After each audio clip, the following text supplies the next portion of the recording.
Hello guys, మనకి రీసెంట్గా వీరేంద్ర సెహ్వాగ్కి ఒక ఇంటర్వ్యూలో విరాట్ కోహ్లీ గురించి ఒక క్వశ్చన్ ఎదురైంది అనమాట. అయితే దాంట్లో అడిగిన క్వశ్చన్ ఏంటంటే ఇంటర్వ్యూలో మీరు విరాట్ కోహ్లీని ఓ తోపు తురువు లేదంటే ఓ లెజెండో గోట్ అని పిలుస్తారు కదా, సో మరి దాని అంతటికి రీజన్ ఏంది, అసలు మీరు ఎందుకు అంటున్నారు అలాగా అని చెప్పేసి ఒక క్వశ్చన్ ఎదురైంది. అయితే దానికి రెండు స్టేట్మెంట్లో తెగ్గొట్టేశాడు మన సెహ్వాగ్. అయితే సెహ్వాగ్ చెప్తుంది ఏంటంటే, మీరు ఎప్పుడైనా సరే విరాట్ కోహ్లీ ఆర్సీబీ కార్డ్ని లేదు అంటే ఇండియా టీం కార్డ్ని దేని కార్డినా సరే ఒకటే గుర్తుపెట్టుకోండి, చేసింగ్ అప్పుడు విరాట్ కోహ్లీ కనుక గ్రీజ్లో ఉన్నాడు అంటే చివరి వరకు ఇక కళ్ళు మూసుకొని మీరు చెప్పేయచ్చు ఆ మ్యాచ్ ఆర్సీబీ అయితే ఆర్సీబీ, టీమిండియా అయితే టీమిండియా ఖచ్చితంగా గెలిచిద్దిరా అని చెప్పేసి మీరు హోప్స్ పెట్టేసుకోవచ్చు.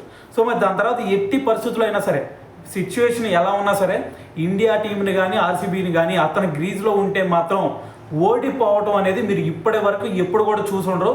సో మరి అటువంటి భరోసా ఇస్తాడు కాబట్టే మరి విరాట్ కోహ్లీని గోట్ లేదంటే లెజెండ్ అని పిలుస్తాం అని చెప్పేసి సో మరి వీరేంద్ర సెహ్వాగ్ అయితే ఈ స్టేట్మెంట్తో అయితే చూడడం జరిగింది.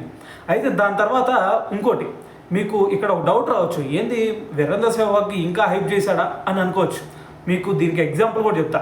2014, 15, 16, 17 ఆ ఇయర్స్లో చూసుకుంటే ప్రైమ్ ఫామ్లో ఉన్నాడు విరాట్ కోహ్లీ.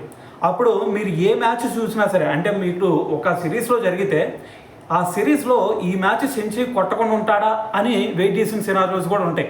సో దాని తర్వాత మరి ఇటువైపు నాన్ స్ట్రైకర్ ఎండ్లో ఎంఎస్ ధోని ఉన్నా సరే మనకి లాస్ట్ ఓవర్స్లో అప్పుడు ఎంఎస్ ధోని కూడా విరాట్ కోహ్లీకి స్ట్రైక్ రొటేట్ చేసిన సందర్భాలు కూడా చాలా ఉన్నాయి. ఎందుకంటే మరి అందరూ కూడా అనుకునే వాళ్ళు, అరే ఇటువైపు ఎంఎస్ ధోని ఇంత హార్డ్ హిట్టరో విరాట్ కోహ్లీకి స్ట్రైక్ ఎత్తాడేంద్రా అని చెప్పేసి కూడా ఒకప్పుడు అనుకున్నాం.